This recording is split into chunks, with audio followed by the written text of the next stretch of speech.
Good evening, Fairbanks, and thanks for joining us. Today is Saturday, December 29th, 2012. I'm J.R. Lewis from the Fairbanks Morning News, filling in once again for Holly, who should be back with you next weekend. And leading our broadcast tonight, we continue our look back at some of the top stories of 2012. In late April, we broke a horrific story surrounding the beating death of a 2-year-old boy. Carl David Jr. was charged with first-degree murder, second-degree murder, and third-degree assault in connection with the incident that took place at a Southside residence. According to a police report, the boy, identified as Jacob Williams, had been left in the care of David while his mother, Brooke Williams, was running errands. Police say David became angry when Jacob had apparently wet the bed. The boy was critically injured in the alleged assault and died from his injuries days later.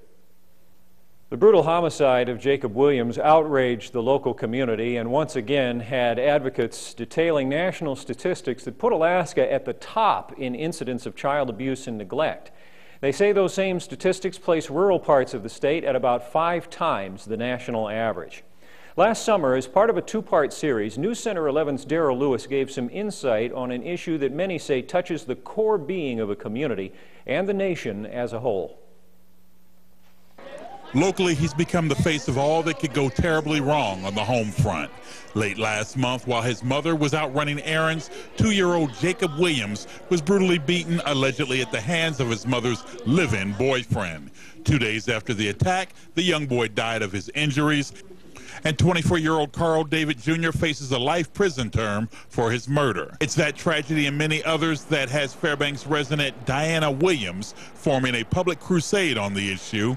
With the help of just a couple of friends, she took to the streets of downtown recently in hopes of effecting change and bringing awareness. That just broke my heart. You know, I have 3 little ones at home, you know, from 7 months to 3 years old, and I just can't imagine somebody beating and kicking and torturing a child like that. It's just wrong. We are supposed to be their protectors, not their murderers. Now, to get a real-world understanding of abuse and neglect, namely here in the 49th state, I came to the local Resource Center for Parents and Children, headed by one James Scooter Welch.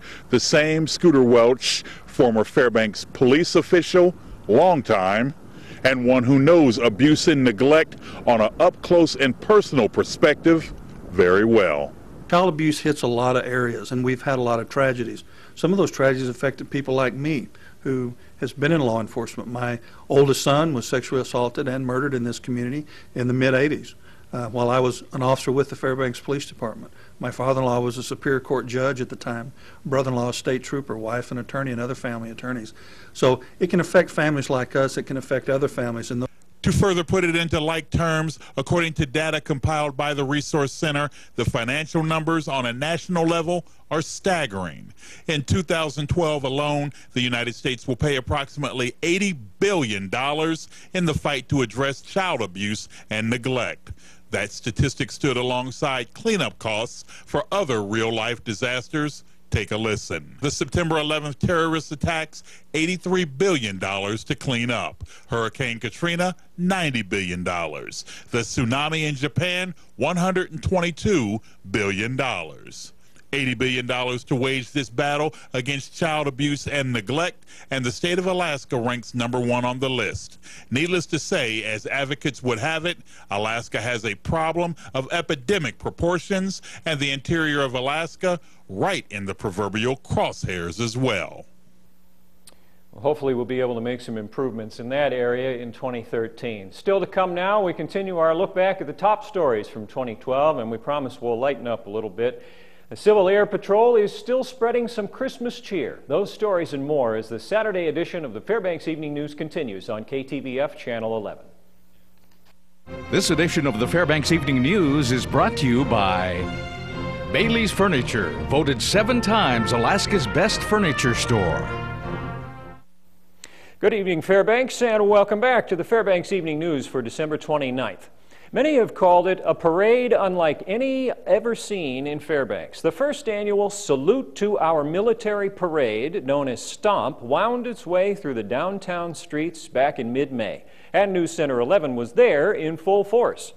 Veterans of all ages and backgrounds, from those recently returned from Afghanistan to those who served in the long-distance past, were on display. The parade was built around a homecoming welcome to the 1st Stryker Brigade Combat Team, 25th Infantry Division, with a host of dignitaries looking on as well. Those we spoke to talked of sacrifices made, some who didn't return alive, and families who will also bear a huge burden. I think it's important that every day we show our support for the men and women who are serving us and who have served us, and their families as well. Unfortunately, we don't make that fulsome effort. What the community of Fairbanks is doing today should make us all feel proud as Americans. We're celebrating because the Stryker Brigade has returned home, but it's more than that. It is a celebration and a tribute, again, to so many who have served us in so many different ways. So rolling out the red carpet, rolling out the red, white, and blue carpet is a really beautiful thing to see. Yeah. I spend, more time than I should, to be very frank with you, signing letters of those who have perished from our forces up here. It's really, sad when I have to write these letters to families. Those are the ones that do the ultimate sacrifice. Being here is not only to recognize those that have fallen, the wounded warriors, but also the families that are here to support their loved ones when they're overseas, when they're supporting our country. We have to do everything we can to show them that they're not in isolation, that they're part of a bigger family, and we're it. All right, back in the present now with New Year's right around the corner. Many are naturally planning how they will be ushering in 2013. New York has the ball drop and the interior has the snowflake drop. Tom Ertl is bringing back his New Year's Eve snowflake to North Pole for the second time and has amped things up this time around. A new three-dimensional snowflake will be on display, and the whole show will have a lower fee than last year with free hot cocoa after 10 p.m. So, after catching Sparktacular on UAF's West Ridge, you can head down the highway to North Pole for a unique Alaskan way of bringing in the new year. Now, out east, the crystal ball is in place. The 2013 sign is ready to flash. But is the confetti ready to fly? Organizers of Times Square's New Year's Eve 2013 held a confetti test on Saturday. They threw handfuls of the colorful pieces of the paper from an 8th floor window to test its airworthiness. Monday night, 1 ton of confetti will be released from various buildings surrounding Times Square.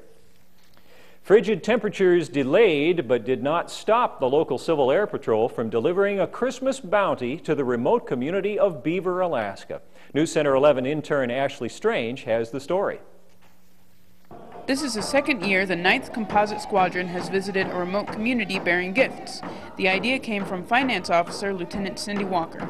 For years, we've traditionally always gotten gifts for each other at the squadron and did a gift exchange. And last year we discussed, she brought this up, and we discussed as a squadron, rather than doing that, why don't we do, take the money that we normally spend on each other and give back to the community and put together this program where we start supporting a local village and help, sharing the Christmas spirit with our neighbors. The patrol relied upon the generosity of area businesses and their own members to gather the gifts and prepare them for delivery. We got coats, toys, anything from remote control cars to sleds, dolls, things of that nature. And we also took a collection. Local businesses donated money, and members donated money, so we could supply some more holiday cheer with turkeys and fresh fruits. In return, the residents of Beaver prepared a celebration for the members of CAP that visited. Gifts were exchanged, as well as the joy of the season. Yeah, it was really nice. It was a really nice exchange of friendship between the members of our squadron and the community of Beaver, and both in gifts and just goodwill. It was a lot of fun. Major Brad Sipperly says the mission provided valuable training for members of the squadron, and they are already planning for next year's holiday mission. Ashley Strange, News Center 11.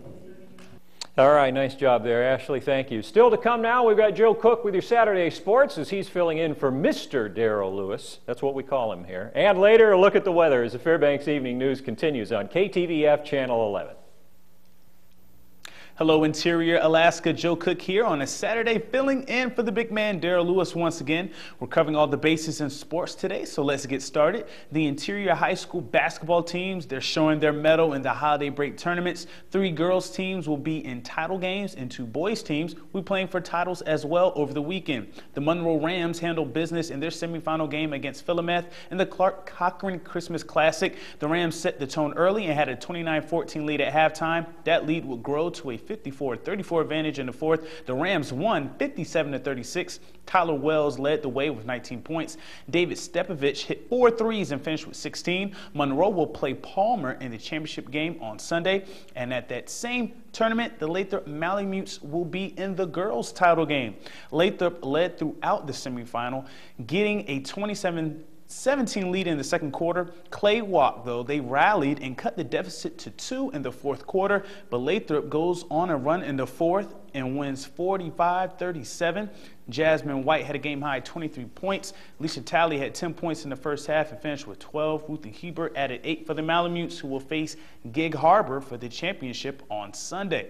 Now, the Hutchinson boys, they will be playing for a title as well. Hutchinson beat the Kivalina Wolverines 66-50 in the semifinal of the Husky Shootout. In Kotzebue, the Hawks had 4 players in double figures, led by Darren Salas, who had 20 points despite having some foul trouble. Shield Stalker had a game-high 23 for Kivalina. Hutchinson will face the new Steyahawk Eagles in the championship. Hutchinson's girls team made it to the title game after their 68-46 victory over the Point Hope Harpoonerites. The Hawks were down 30-28 at the half, but took control in the second half. Mimi Wood dropped 18 for Hutch, with Kiana Edwards and Allison Yingling adding 10 points apiece. The Hawks will play either Kivalina or Kotzebue for the title.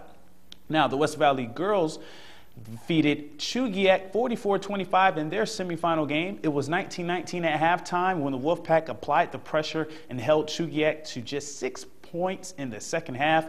Balanced scoring for West Valley with 3 players scoring 8 points. Hannah Matson stuffed the stat sheet with 8 points, 9 rebounds, 10 steals, and 2 helpers.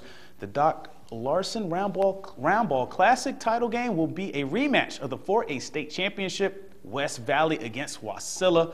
We'll have full results from these tournaments on New Year's Eve weekend recap edition on Monday.